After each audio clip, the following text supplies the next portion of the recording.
Wow! ரொம்ப ஸ்பெஷலான video 3 பேருமே கொடுத்துருக்காங்க. இன்னும் நிறைய செலிபிரிட்டிஸ் கொடுப்பாங்கன்னு நினைக்கிறேன். ஸோ கண்டிப்பாக எல்பியோட வீடியோ, பொதுவாக செலிபிரிட்டிஸோட வீடியோ இது மாதிரி சுதந்திர தினம் அது ரிலேட்டடாக வரும்போது அவங்க என்ன ஸ்பீச் பேசுகிறாங்க அப்படிங்கிறது ஒரு பக்கம், அதே மாதிரி சீரியல் ரிலேட்டடாக இந்த காஸ்டியூமில் வந்துட்டாங்களா, அப்போ இது எங்கே இருக்காங்க அப்படிங்கிற மாதிரி இருக்கும். காவேரியோட வீட்டில் அப்படிங்கிறது அந்த ஷால்லாம் கூட அழகாக இருக்குல்ல, அவங்களுடைய அந்த மடிப்பு வந்து புதுசாக நல்லா அயன் பண்ணி நல்லா போட்டிருக்காங்க. ஸோ எப்போதும் போல் இல்லாமல் கொஞ்சம் ஒரு மாதிரி வித்தியாசமாக இருக்காங்க, ஒரு ஃப்ரெஷ்ஷாக இருக்காங்க, ஹாப்பி. இது அப்கமிங் ட்ராக்குக்குமே ஒரு ஹிண்ட். அதே மாதிரியே நம்மளுடைய ஹேமா அண்டு ஷாலினி எல்லாருமே கொடுத்துருக்காங்க.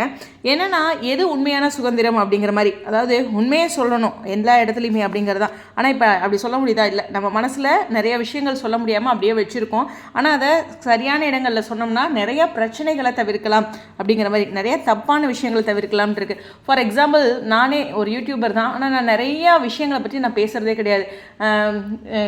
ஒரு குழந்தைங்களுக்கு பிரச்சனை ஏற்படுறது, பாலியல் ரீதியான விஷயங்கள், ஏன் நமக்கு அந்த டாபிக் எதுக்கு அப்படிங்கிற மாதிரி இருக்கும். ஒன்றும் இல்லைங்க, நல்லா சீரியஸாக சொல்கிறேன், கமெண்ட் போடவே பயப்படுவேன். ஏன்னா அந்த கமெண்ட் கீழே 10 பேர் வேறு போஸ்ட்டில் போய் கமெண்ட் நம்ம போட்டோம்னு வச்சுங்களேன், நமக்கு ஒரு கருத்து இருக்குல்ல, அந்த கமெண்ட்டை போட்டோம்னா அதுக்கு வந்து பயங்கரமாக விமர்சனம் வரும்.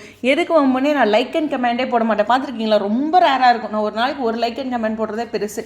அதாவது அந்த சுதந்திரம் இல்லை அப்படிங்கிற ஒரு விஷயத்த சொல்கிறேன். அதனாலேயே ஜிபியில் மோஸ்ட்லி நெகட்டிவ் விட்டுட்டு ஓரளவுக்கு நியாயமான கமெண்ட்ஸை எப்பயுமே விட்டுருவேன். ஓகேவா? அதுக்குன்னு நீங்கள் ஏதாச்சும் கமெண்ட்டை நினச்சிட்டு இருக்காதிங்க, ஏதாச்சும் பார்க்காம கூட விட்டுருப்பேன். அதே மாதிரி ஹேமா சூப்பராக சொல்லியிருக்காங்க.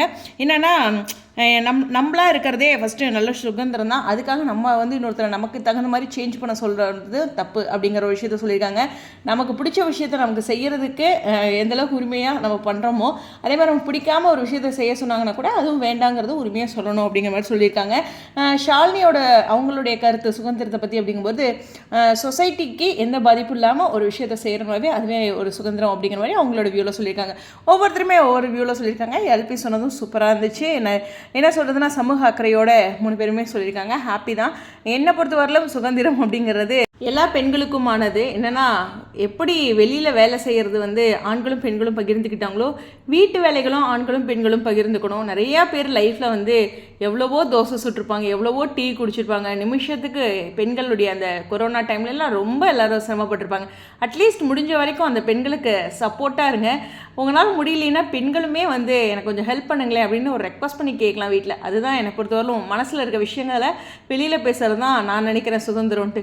அந்த உரிமையை வந்து நான் என் வீட்டில் என் அம்மா கிட்டே என் ஹஸ்பண்ட் கிட்டே கரெக்டாக வச்சுருக்கேன். அட்லீஸ்ட் நம்ம வீட்டுக்குள்ளே சுதந்திரமாக இருக்கணும் ஃபஸ்ட்டு, அதுக்கப்புறம் தான் வெளியில் பற்றி பேசணும். கரெக்டு தானே? நான் வந்து செலிப்ரிட்டி லைஃப் வேறு, நம்ம லைஃப் வேறு. அதனால் நம்ம லைஃப் பற்றி பேசியிருக்கேன். உங்களுடைய கருத்துக்கள். மீண்டும் எல்லாத்துக்கும் சுதந்திர தின வாழ்த்துக்கள்.